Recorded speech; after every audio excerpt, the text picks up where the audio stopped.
Bon, chers compatriotes, c'est tout pour moi un véritable plaisir d'échanger avec vous. Tout à l'heure, vous allez écouter Maurice Kamto dénoncer le franc CFA et surtout y apporter des propositions. Oui, parce qu'il n'est pas seulement là dans la critique, c'est un technocrate à la base et c'est ça qu'il a fait de toute sa vie. D'ailleurs, plusieurs pays africains lui ont décerné des médailles pour le travail bien fait qu'il a accompli tout au long de sa carrière professionnelle. Vous pouvez aller scruter cela chez Compatriot. Vous allez découvrir que Maurice Kamto a toujours été là pour défendre les intérêts des pays africains. Même quand ceux-ci faisaient face à la France, Maurice Kamto n'a jamais eu peur. Il a toujours été un homme déterminé, résilient pour défendre les intérêts de ses frères et sœurs. C'est la raison pour laquelle je pense aujourd'hui que Maurice Kamto, c'est la solution d'abord pour l'Afrique centrale et peut-être pour toute l'Afrique. Parce que s'il devient président de la République, ce qui est certain, c'est que nous allons sortir des faux accords qui ont été signés, des accords de partenariat économique, des accords monétaires, des accords militaires. Nous allons sortir de tous ces accords. Nous allons pouvoir contrôler notre économie. Nous avons besoin d'un homme de cet acabit en Afrique centrale d'abord, qui doit s'asseoir avec ses pairs de manière concertée, penser des solutions pour sortir du franc CFA, mettre en place des bases solides pour renforcer notre économie parce que nous écoutons des panafricains instrumentalisés par les régimes dictatoriaux nous dire qu'il faut sortir du franc CFA. Je me demande toujours, hein, peut-être je ne les comprends pas, mais pour ceux qui suivent ces gens-là, qui nous disent comment on peut sortir du franc CFA avec les néocolons au pouvoir, parce que nous parlons là du franc CFA qui est une monnaie métropolitaine, une monnaie française contrôlée par la France. Les devises, les réserves sont toujours en France. La monnaie est toujours battue en France. Comment penser s'appuyer sur les dictateurs pour sortir du franc CFA alors que vous avez des dictateurs au pouvoir qui ne se sont jamais penchés sur la question, ils n'ont jamais adressé de tels sujets. Moi, je ne comprends pas comment sont ces panafricains, chers compatriotes. Ça me dépasse toujours. Et je vous dis ce soir que seul un président légitimement élu peut sortir du franc CFA. Oui, c'est un président qui émane du peuple, a le plein pouvoir, peut s'appuyer sur un socle populaire pour finalement sortir du franc CFA. Et cela ne doit pas se faire de manière isolée. On ne doit pas se singulariser dans cette affaire. Nous devons nous asseoir en tant que pays de la sous-région, penser des solutions. S'il faut avoir une monnaie commune, il faut voir comment cela va se mettre en place. S'il faut avoir sa monnaie nationale, alors il faut savoir qu'il faudra faire même si c'est la monnaie commune, il faudra faire des réformes parce que il faudra voir quelle est la situation de notre économie à l'heure actuelle dans la sous-région. Est-ce que nous avons une économie presque similaire? Parce que aussi, il faut des points de similitude dans l'économie pour avoir une monnaie commune. Et si il faut avoir sa propre monnaie dont on a la gestion, il faudrait être méticuleux. Parce que j'écoute des gens dire qu'il faut sortir du franc CFA. Vous voulez sortir du franc CFA que vous avez quelle économie? Alors, ce que je vous parle. Et que vous avez quelle industrie? Il faut d'abord s'industrialiser pour sortir du franc CFA. Oui, parce que, comme là, vous allez écouter Mos quand on le dit, la monnaie, c'est un bien vide, c'est l'économie qui lui donne de la valeur. C'est pas que vous avez de la monnaie, après, là, vous allez devenir riche. Et parce que, généralement, les régimes dictatoriaux font recours à la planche à billets, ils vont émettre beaucoup de billets sur le marché en pensant sauver l'économie, alors que cela va plutôt détruire l'économie. Vous avez vu souvent au Nigeria voisin comment certains ont souvent porté des sacs d'argent pour aller acheter des baguettes de pain. Nous ne voulons pas de cette monnaie, nous voulons une monnaie forte qui s'appuie sur une économie forte, chers compatriotes. Et si nous sortons du franc CFA, et dans le Cameroun que nous connaissons là, et vous sachez que le pays va être inondé de faux billets. Oui, il y aura des faux billets partout parce qu'il y a la corruption. La corruption occupe l'espace public, occupe les institutions. La justice est corrompue. Vous allez faire comment pour contrôler une telle monnaie? Vous allez mettre quelle institution en place pour contrôler la monnaie? Comment vous allez faire pour empêcher les faux billets d'inonder le marché? Quels sont les moyens de contrôle que vous avez? Et il faut se pencher sur la question. Et sachez qu'il y aura beaucoup de spéculation aussi, parce que si notre monnaie n'est pas suffisamment contrôlée, il y aura la spéculation sur notre monnaie. La monnaie, nous devons sortir du franc CFA, mais nous avons besoin d'une équipe qui doit être mise en place pour accomplir une telle tâche, une telle mission. Ce n'est pas l'affaire, ce n'est pas une vue de l'esprit, ce n'est pas l'affaire des fanfaronnades, des gens qui bavardent partout, il faut sortir du franc CFA. il faut un président légitime, compétent, qui a des compétences avérées comme Maurice Kamto, qui va mettre en place une équipe pour étudier l'affaire et nous faire sortir du franc CFA. Parce que le franc CFA, c'est un carcan pour nos économies, ça nous empêche de nous développer. Et surtout, comme le pays est en train, sous Maurice Kamto, le Cameroun, c'est un vaste chantier. Nous allons pouvoir nous industrialiser. Et si nous nous industrialisons, sachez que nous allons non seulement satisfaire la demande nationale, la demande interne, oui, la demande locale, c'est-à-dire que s'il y a des industries agroalimentaires, nous allons satisfaire l'autosuffisance alimentaire, nous allons, si par exemple nous voulons avoir une industrie chimique, nous allons satisfaire la demande locale. Si nous voulons produire des emballages, parce que nous allons pouvoir exploiter notre pétrole brut, par exemple, produire des emballages, nous allons satisfaire la demande locale. S'il faut avoir une industrie métallurgique ou mécanique, nous allons satisfaire la demande locale aussi, avoir notre marque de véhicules automobiles. Et si nous le faisons, si nous entrons dans l'industrialisation profonde de notre pays, nous allons pouvoir gérer, créer, mettre en place notre monnaie et la gérer. Oui, nous allons pouvoir le faire. Mais surtout, la chose la plus importante, c'est que nous allons nous mettre en position d'exporter nos produits qui ont de la valeur ajoutée. Oui, parce qu'en créant beaucoup de richesses, nous allons pouvoir exporter nos produits industrialisés. Et c'est ça qui va booster notre budget, chers compatriotes. Et si nous le faisons, nous aurons besoin de la monnaie en ce moment-là parce qu'il faut faire ce qu'on appelle la dévaluation compétitive. On va dévaluer notre propre monnaie pour pouvoir exporter davantage. C'est comme ça que ça se passe. C'est pas une chose aussi difficile que ça. Voilà comment cela va se passer. Nous voulons sortir du franc CFA. Qu'est-ce que nous produisons d'abord même? Monsieur Biya allait signer les accords de partenariat économique avec l'Union européenne alors que nous ne sommes pas industrialisés. C'est-à-dire que nous ne recevons plus de recettes douanières parce que monsieur Biya allait signer ça seul. Aujourd'hui, les produits étrangers et européens inondent notre marché. Et ça tue même les petites et moyennes entreprises camerounaises qui étaient en train de naître.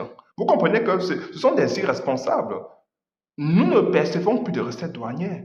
Parce que M. Biya allait signer ces accords avec l'Union européenne. Donc, ces produits entrent chez nous en franchise des douanes. Donc, ils ne payent plus rien du tout. Ça, c'est M. Biya. Et aujourd'hui, que ce soit des accords militaires, il y a encore des enceintes chez nous, à Douala, qui sont inviolables. Ça veut dire que la police, les militaires, les gendarmes, ils ne peuvent pas y avoir accès. C'est là où on garde tout l'armement militaire français. Nous voulons avoir ça sur notre territoire et nous gargariser d'être souverains. Et je vais parler de quoi? Nos passeports, nos cartes d'identité qui sont fabriqués par des entités étrangères qui ont comme ça accès à nos informations les plus sensibles. Voilà les leviers de notre souveraineté. Qu'est-ce que je dois dire? Nos chemins de fer, nos ports fluviaux sont contrôlés encore par la France.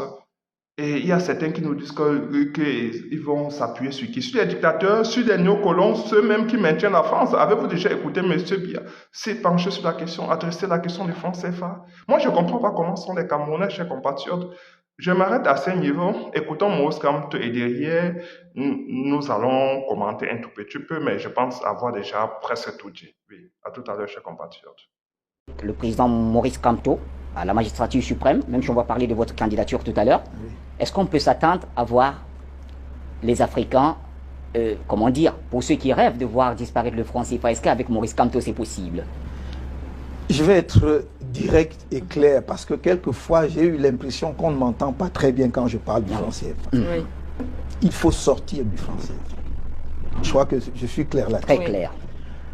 Ça, c'est la décision politique.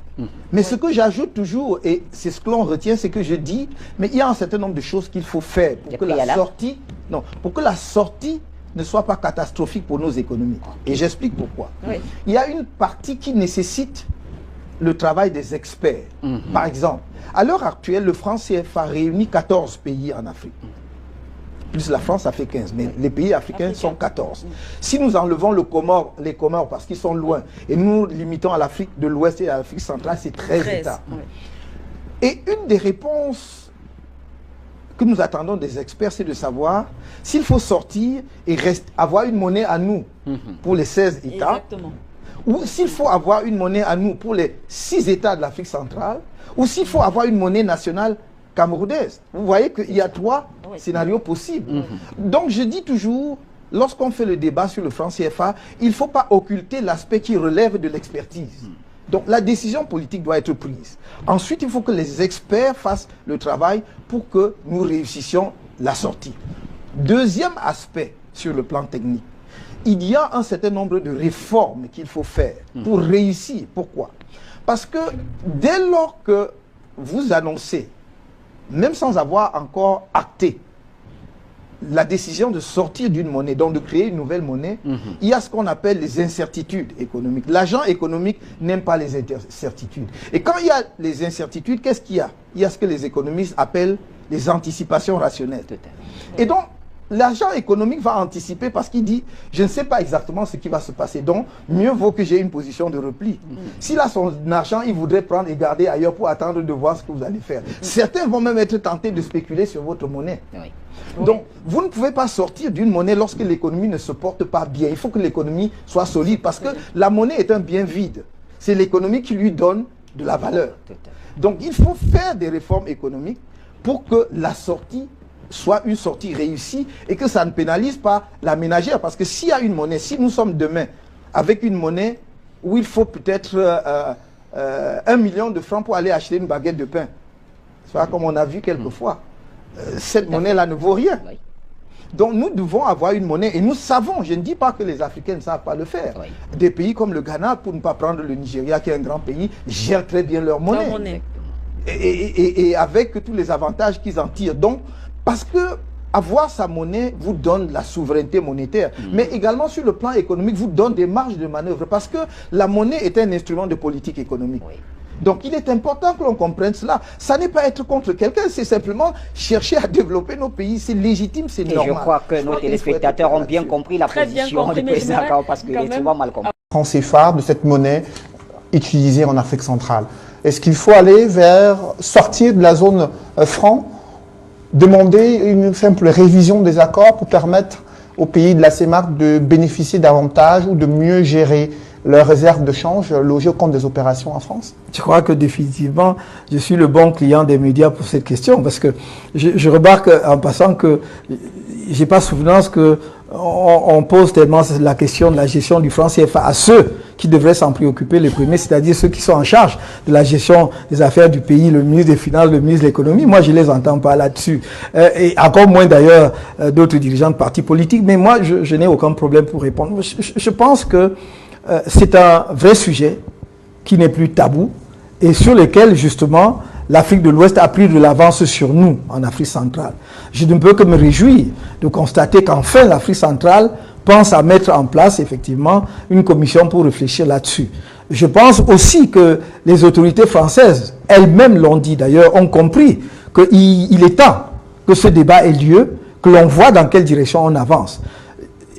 Sachez que le CFA n'était pas la seule zone monétaire commune existant au monde. Il y a eu la zone sterling, la zone livre sterling, mais elle était plus souple.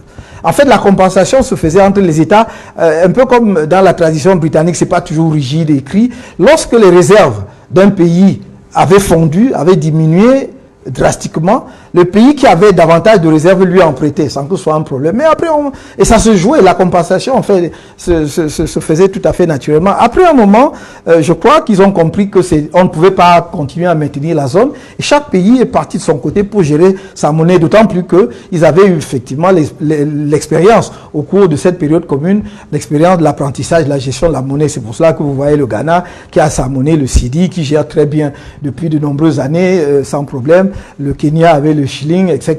Et eux tous.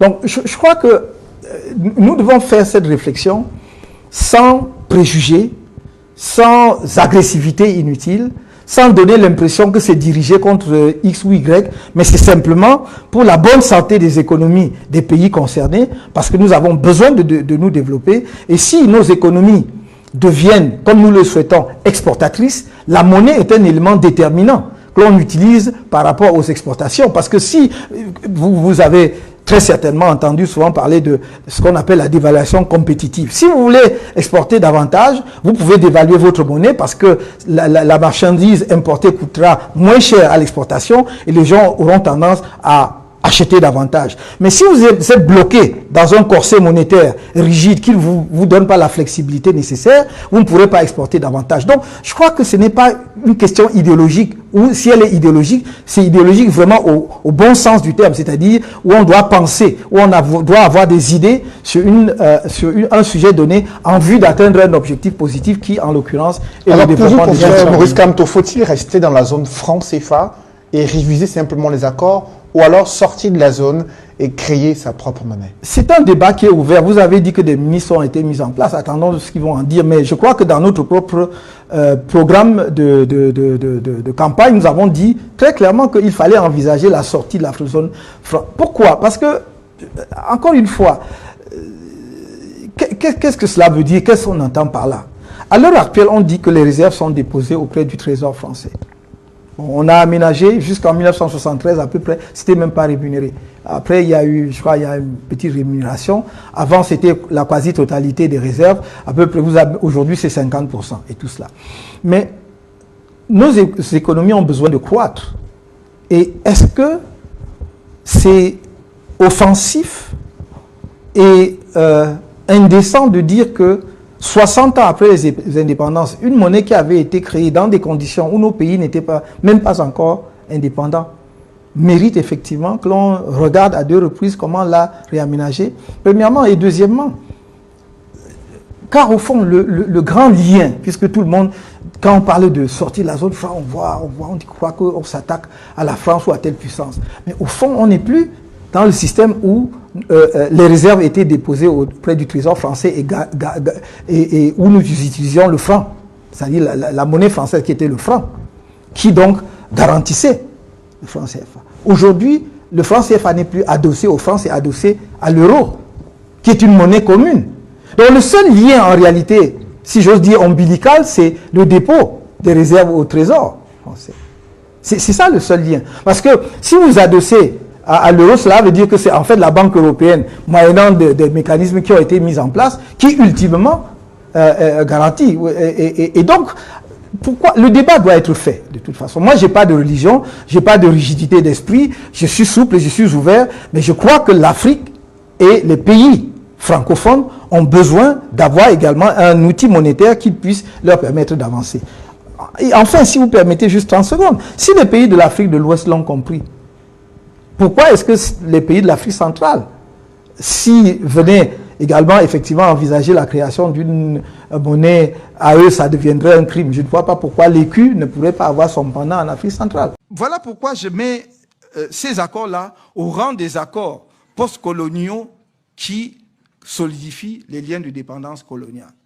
Mais il y a aussi dans le domaine monétaire, notamment en ce qui concerne les pays de la zone franc, des accords qui ont effectivement maintenu les pays africains dans cette relation de dépendance en leur enlevant le levier qui permet à tout État souverain de mener sa propre politique monétaire. Ce n'est pas seulement fantaisiste, ce n'est même pas idéologique comme j'entends beaucoup, c'est vraiment technique et économique. Bon, bien sûr, la décision est éminemment politique, la souveraineté monétaire est quelque chose de politique, mais au final, c'est qu'on vous enlève un des leviers qui vous permet d'organiser votre propre développement. On vous dit, oh, vous avez la stabilité monétaire. Qu'est-ce que vous faites avec la stabilité monétaire grâce à une parité fixe? Les experts nous disent, bah non, cette stabilité vous permettait simplement d'assurer aux entreprises de la puissance dominatrice de venir s'installer en sachant que l'argent qu'il investit chez vous, il ne perdra pas un centime dessus puisqu'il a une parité fixe.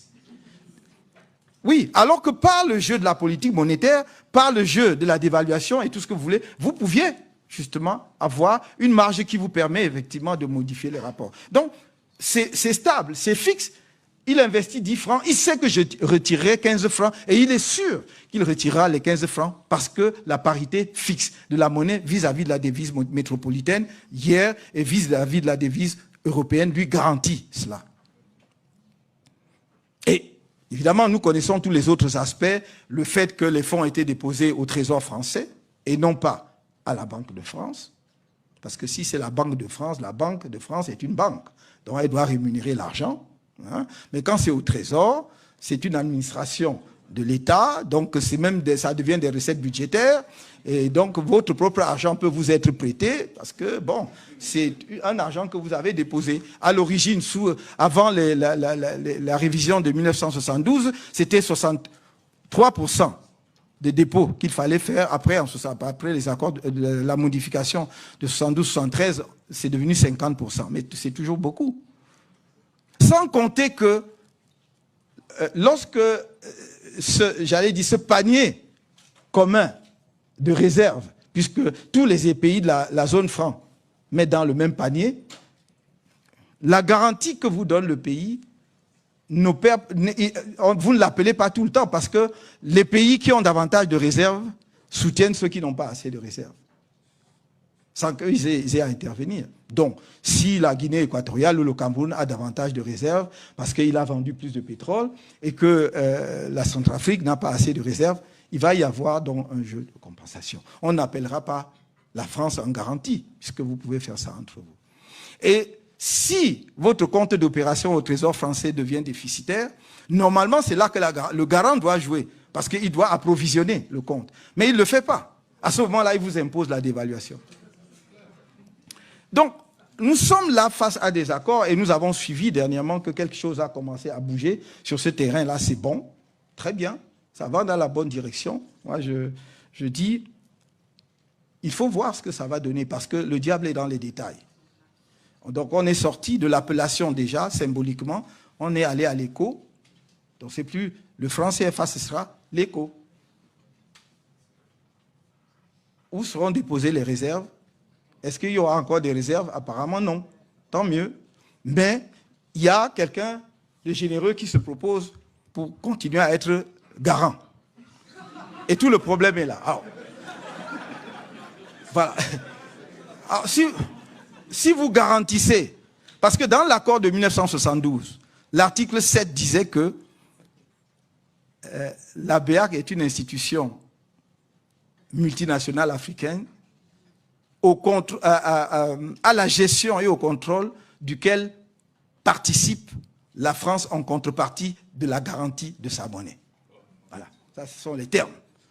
Pas exact, je cite de mémoire, mais c'est cela, de sa monnaie. Bon, donc, c'est en vertu de la garantie de sa monnaie qu'elle devait participer à la gestion et au contrôle. Maintenant, elle vous dit, bon, très bien, c'est l'éco, et puis vous ne déposez même plus chez moi, mais je suis garant. Donc, la clause en vertu de laquelle elle participait à la gestion et au contrôle demeure. C'est pour cela que j'ai dit, on m'a posé la question il n'y a pas longtemps, et j'ai dit, donc le diable est dans les détails, on nous a annoncé un accord entre le ministère français. Chers compatriotes, après avoir écouté Maurice Kamto, je peux vous dire ceci. La libération du Cameroun marquera le début des libérations de toute l'Afrique. Soulignez cela à 1000 traits. Si nous avons Maurice Kamto au pouvoir, nous sommes certains que toute l'Afrique centrale va se libérer et ensuite toute l'Afrique entière. Parce que Maurice Kamto ne fait pas juste des discours de circonstances. C'est un technocrate. C'est ça qu'il a fait de toute sa vie. Rappelez-vous toujours que le monde est gouverné par les finances et par les textes juridiques. Par le passé, nos présidents signaient toujours des accords sans en comprendre ni la teneur, ni le contenu, ni encore même la portée de ces accords-là. Ils ne comprenaient pas grand-chose. Le but souvent, ils signaient tout simplement pour s'éterniser au pouvoir parce que c'était la contrepartie. Nous ne sommes plus dans ce cas de figure. Nous avons intérêt à nous développer aujourd'hui. Et si nous voulons nous développer, nous devons contrôler notre économie, contrôler notre propre monnaie, contrôler notre territoire. Nous devons nous appuyer sur Maurice Kamto qui veut mettre en place les jalons sur lesquels l'architecture panafricaine va être construite. Oui, Maurice Kamto l'a dit, il a martelé à plusieurs reprises. Dès qu'il devient président de la République, il va aller rencontrer ses pairs, commençant par le Nigeria et avec toute l'Afrique centrale. Vous allez voir comment des choses vont être faites, comment les lignes vont bouger. Parce qu'il va aller dialoguer avec eux et voir comment mettre en place cette architecture panafricaine. C'est aussi simple que ça. Parce qu'à la base, tous ces pays africains veulent aussi se libérer de la France. Moi, les coups d'État qui se passent ailleurs, là, vraiment, je ne veux pas ce cas de figure au Cameroun parce que nous n'avons pas besoin. Nous avons besoin de quelqu'un qui comprend ce qu'il fait. Quelqu'un qui comprend les accords, le contenu, la portée de ces accords-là. Oui, nous avons besoin d'un Maurice Kamto au Cameroun. Parce que si nous l'avons, il va aider toute l'Afrique centrale à se libérer et ensuite tous les pays africains. Et parce que c'est son travail, chers compatriotes. Alors, comment cela va se passer? Je dis que la vision panafricaine de Maurice Kamto n'est pas seulement politique. J'ai toujours dit, elle est culturelle, elle est éducative parce qu'il y aura des échanges universitaires, des étudiants. Des étudiants nigérians vont se retrouver au Cameroun, ceux camerounais vont se retrouver en plus centrafricaine. C'est ça, le panafricanisme de Maurice Kamto, il est artistique. Oui, parce que nous allons construire des cinémas panafricains ensemble, avec les pays, avec les autres pays, et nous allons pouvoir développer cela ensemble. Nous allons avoir une économie panafricaine. Si nous avons une monnaie commune, cela va faciliter même plus les choses. Nous n'avons pas, et pour cela, je le dis toujours, hein, nous devons mettre des bases solides pour que le panafricanisme puisse prendre corps. Nous ne devons pas seulement faire des discours. Vous savez que si nous voulons booster notre volume d'échange avec les autres pays africains, nous avons intérêt à construire les autoroutes, construire les réseaux ferrés. Nous devons le faire. Il faut prolonger les autoroutes jusqu'aux pays voisins. C'est ça que Maurice Kamto a présent son programme de gouvernance. C'est comme ça qu'on renforce le panafricanisme. Il ne faut pas faire c'est pas de l'incantation.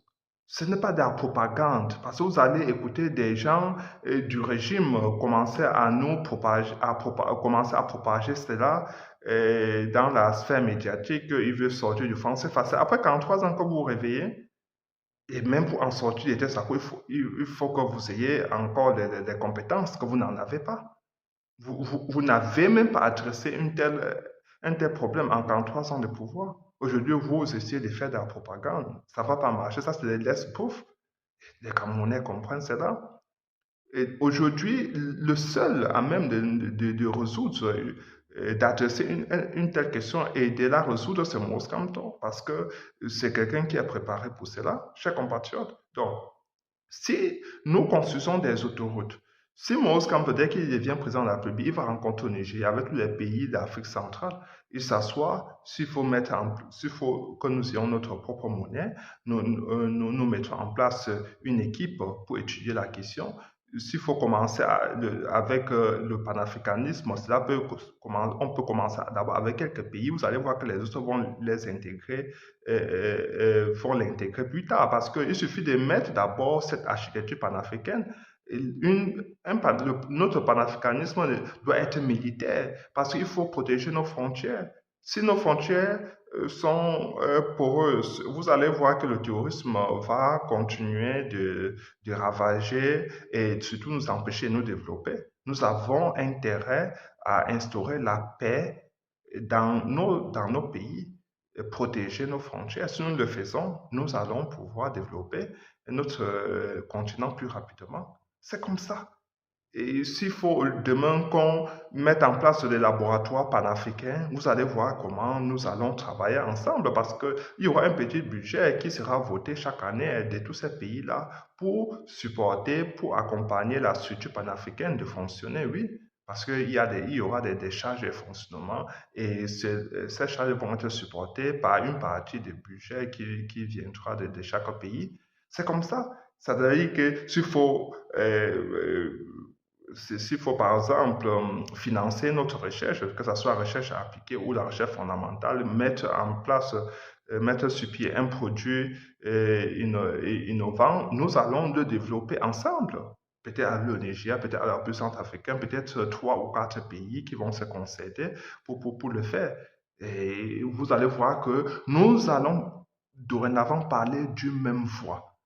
Oui, parce qu'en 43 heures de pouvoir, avez-vous déjà vu M. Biya participer aux rencontres africaines? Je vais dire que c'est quand il y a des sommets en Occident qu'il y participe, parce que c'est là où il tire sa légitimité. Mais quand il y a les sommets en Afrique, il n'y participe pas. Et d'ailleurs, nous ne voulons plus être ténus. Parce que c'est l'Union africaine, est-ce que les gens se reconnaissent, est-ce que les Africains se reconnaissent dans ce qu'on appelle l'Union africaine? Non, parce que l'Union africaine est financée par l'Union européenne. Et si c'est financé encore par les mêmes bourreaux d'hier, qui sont encore, parce que la France est toujours chez nous aujourd'hui, vous sachez que ça ne va jamais être crédible, ça ne va jamais fonctionner, ils ne vont jamais défendre nos intérêts. Nous devons avoir une autonomie financière, de gestion autonome, parce que si nous n'avons pas d'argent pour injecter dans le fonctionnement de nos institutions panafricaines, elles vont être contrôlées par des entités étrangères. Donc nous avons intérêt à mettre de l'argent, à voter une partie de notre budget pour accompagner le fonctionnement de ces institutions panafricaines. Nous, le panafricanisme, comme je vous ai dit, c'est militaire, c'est à tous les niveaux, c'est éducatif, c'est culturel, c'est politique, c'est économique. C'est comme ça. Vous allez voir comment il n'y aura plus de barrières, il y aura circulation effective des personnes et des biens. Le volume d'échange va être va augmenter et les pays africains vont se sentir à l'aise. Les Africains n'auront plus besoin de quitter leur continent, de vider leur continent comme nous voyons depuis plus de 4 décennies aujourd'hui. Ils meurent au désert, ils meurent dans la mer Méditerranée tentant de rejoindre l'Europe fantasmée, comme on le dit souvent. Et nous avons intérêt à rester en Afrique pour faire avancer notre continent, chers compatriotes. Et Maurice Kamto, c'est celui-là qui doit nous sortir de ce cycle dans lequel nous sommes plongés depuis plus de 60 ans, parce que c'est là avant nos indépendances. De quoi devrais-je parler? Regardez aujourd'hui comment les Africains pensent tribu au lieu de penser d'abord pays. Vous voyez? Ça, c'est aussi, ces mentalités rétrogrades doivent être balayées très, très rapidement. Mais il faudra qu'on mette en place des politiques pour éduquer, pour sensibiliser. Oui, que l'éducation civique se mette en branle. Parce qu'on ne peut pas parler de panafricanisme quand nous ne nous aimons pas d'abord de l'intérieur. Il faut d'abord que les pays africains s'aiment de l'intérieur pour après se mettre ensemble. Donc cela passe par le nationalisme. Un nationaliste, par essence, doit d'abord aimer son peuple avant de penser à aimer les autres peuples ou bien de sauver tous les autres. Le panafricanisme n'est pas là pour appauvrir les populations ou bien le peuple africain. Non, le panafricanisme est là. Si vous dites que vous êtes panafricain, il faut déjà qu'on voit comment vous êtes en train de gérer vos populations. Si vous plongez vos populations dans la pauvreté, dans la misère, dans la sauvagerie, dans la violence, c'est certain que vous ne pouvez pas, parce qu'il faut d'abord que vous vous sauviez avant de penser à sauver les autres. Il faut d'abord se sauver. Donc les pays africains doivent d'abord travailler de l'intérieur. Je vous ai parlé de toutes les réformes qu'il faut mettre en place et comment il faut booster son économie, chers compatriotes. Donc c'est un travail de fond qu'il faudra faire. Ce n'est pas l'affaire de quelques temps ou bien de quelques minutes parce que nous écoutons des gens qui font des populistes à la fin parce qu'ils sont des instruments des régimes dictatoriaux. Ils sont payés d'ailleurs pour cela. Sauf que beaucoup de pays africains, beaucoup d'Africains les suivent dans leurs affaires là. Parce que, quelle est la réalité dedans? Moi, je dis que comment sortir des mains d'une puissance nucléaire comme la France pour aller plonger immédiatement dans les mains d'une autre puissance nucléaire comme la Russie? Moi, je ne suis pas de cet avis.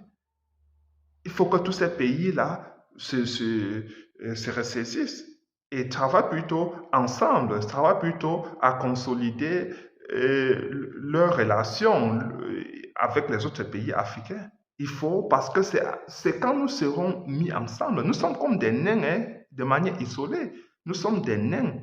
C'est quand nous serons mis ensemble que nous serions plus forts et que nous pourrions maintenant parler avec les autres continents, avec la Chine, avec les États-Unis, avec la France. Et nous devons nous mettre ensemble.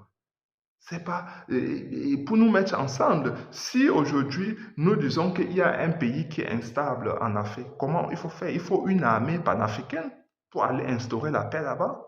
Une armée qui doit fonctionner, panafricaine qui doit fonctionner avec de l'argent qui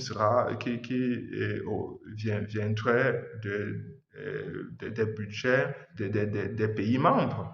C'est comme ça qu'on parle, c'est comme ça qu'il faut gérer le panafricanisme, chers compatriotes. C'est comme ça que nous allons nous libérer. Le panafricanisme, dans son essence, c'est pour améliorer la vie des Africains. C'est pas autre chose, hein? C'est pas autre chose. C'est pour que nous puissions avancer plus rapidement. Si nous avançons en rang dispersé, nous ne pouvons pas être compétitifs. Si nous avançons individuellement, nous ne pouvons pas faire de grandes choses. Mais si nous sommes unis, nous allons accomplir beaucoup de grandes choses. Aujourd'hui, le monde est gouverné par la technologie. Où est-ce que nous sommes? Pouvons-nous mettre en place des produits électroniques? Pouvons-nous créer de la richesse dans ce secteur-là? Pas du tout. Pouvons-nous nous industrialiser plus rapidement? Pas du tout. Nous avons besoin de nous concerter parce que nous sommes en manque de ressources. Oui. Et peut-être il y a des connaissances, peut-être il y a des hommes qualifiés et des femmes qualifiées. Mais toujours faut-il qu'il faut maintenant organiser cela. Cela doit se faire dans une politique panafricaine globale. Et c'est avec quelqu'un comme Maurice Kamto que nous pouvons avoir de l'espoir. Ce n'est pas avec des dictateurs, mais c'est avec des présidents qui émanent de la population, chers compatriotes. Partagez massivement cette vidéo et surtout abonnez-vous. Ciao.